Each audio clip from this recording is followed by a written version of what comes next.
नमस्कार, मी संजय कुलकर्णी. नाट्यछंदमध्ये आपलं स्वागत आहे.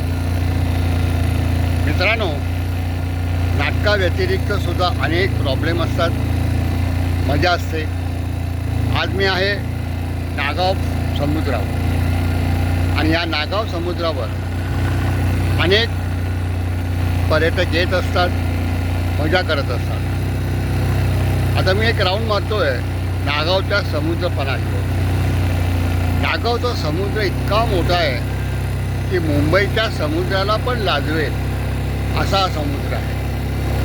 त्याचा असा अर्थ आहे की स्वच्छ पाणी, स्वच्छ वाळू आणि त्यामुळे पर्यटक या समुद्रात घुंबत असतात. आता मी तुम्हाला समुद्राच्या अगदी पाण्याकडे घेऊन जातो, म्हणजे तुम्हाला कळेल की आपण काय करतो.